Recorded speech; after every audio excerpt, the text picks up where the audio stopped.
Welcome everyone to this video on educational operations.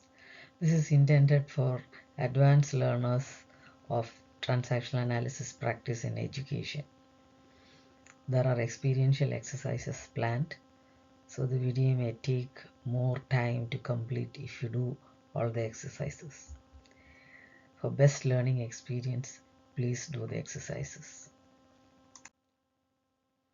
At the end of this session, you are expected to be able to list the educational operations and group them.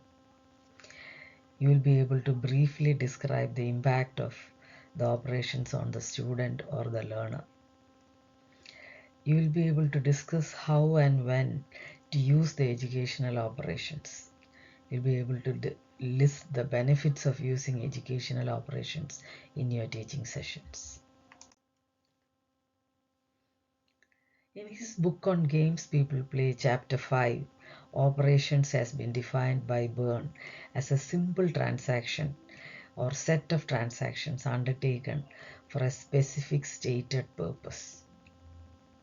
He then differentiated them from the maneuvers, which are dishonest operations used in psychological games. TA being a talk therapy, such transactions called therapeutic operations are the tools used in therapy. This presentation is about how the therapeutic operations can be transformed into educational operations. Educational operations are the same tools that Byrne designed in therapy as therapeutic operations. When the context is educational, they become educational operations. There are 4 educational operations called interventions which are listed here. All these operations are to be practiced from the adult ego state of the educator to invite the adult ego state of the learner. That calls for good awareness about postures, gestures, tone of voice, and vocabulary used by the educator while these operations are practiced. Interrogation is basically asking a question from the adult ego state of the teacher to the adult ego state of the student. The teacher is expected to give time and space for the student to think of the answer. Example, what is your understanding about a subject or something like that. If the student is not responding after a reasonable amount of time, the question may be repeated or another question may be asked, like whether they need more time. Specification is a kind of paraphrasing by the teacher what the student answered, so that when the student listens to what the teacher paraphrases, the student gets to understand what he said clearly, add more details to it, or change his words, etc. In this process, the adult of the student gets strengthened and delineated.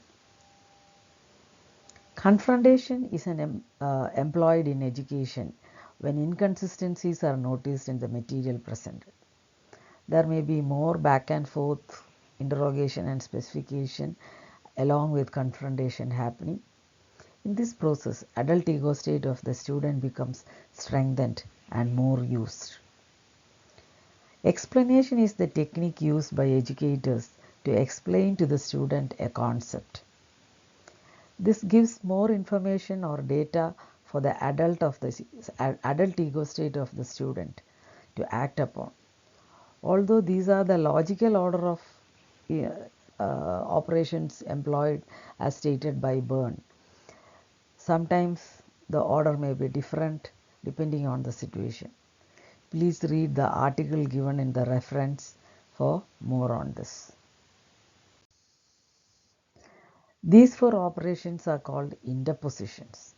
All these operations, like the interventions, are to be practiced from the adult of the therapist. That calls for awareness about the posture, gesture, words, and tone of voice. They function like something is placed between the boundaries of the adult ego state and the other ego state of the student, thus strengthening the boundaries in such a way that adult becomes easily available for the student in future.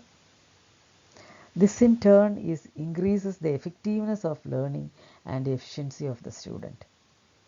Illustrations are generally done by giving an example or sometimes anecdotes of the teacher and self-disclosures by the educator. This opens the student's adult to possibilities and expand the world view of the student. Confirmations typically reinforce the student's insights from the adult, thus strengthening his or her convictions and ability to explore the wide world for better learning experiences. Interpretations typically form as a technique in education to facilitate research interests of the students. As a result, when students gather more data, interpreting them again facilitates further self-directed learning or expansion of their consciousness. Crystallization is a statement from the adult of the educator to the adult of the learner about his or her performance or achievements. This is a kind of concluding remark in education, in any educational session. It provides assistance and empowerment to continue self-learning and exploration of the wide world before the student. The crystallization of the learning may also be invited from the adult of the student rather than the teacher narrating it. All the operations are generally not to be practiced in one session. Rarely, it may be practiced also. Crystallization may be practiced in each session depending on whatever achievement the client has made in that session. Again, I invite you to go through the article given in the reference for more clarity. There are some other operations also listed by Byrne. Educators always have a parental role.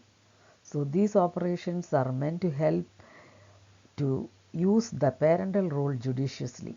They are operated from the parent ego state of the educator. Support and reassurance are typically given through verbal and non-verbal, unconditional and conditional positive strokes and feedbacks in educational practice. Persuasion and exhortation may be required only in very special situations dealing with education of differently abled children or debilitated persons or something like that. They are best done through conditional positive strokes and conditional negative feedbacks in an appropriate manner. Together, they have been called as direction by Pickett.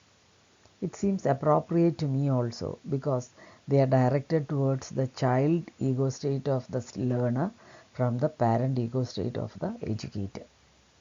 Again, please go through the reference. Now you can stop this video and do this exercise to understand and recall how much of what we learned has been retained. If you want, you can go through the slides, go back to the video and then come back and continue with the video for the rest.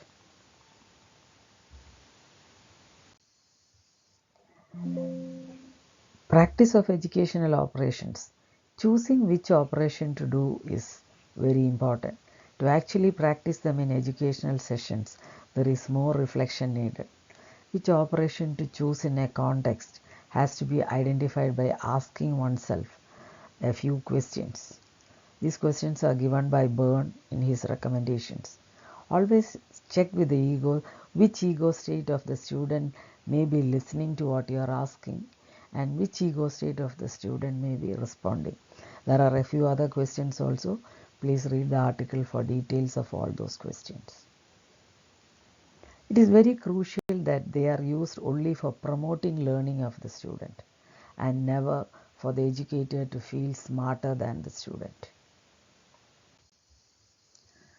How to use the operations. Eric Byrne has given guidelines using how to use therapeutic operations.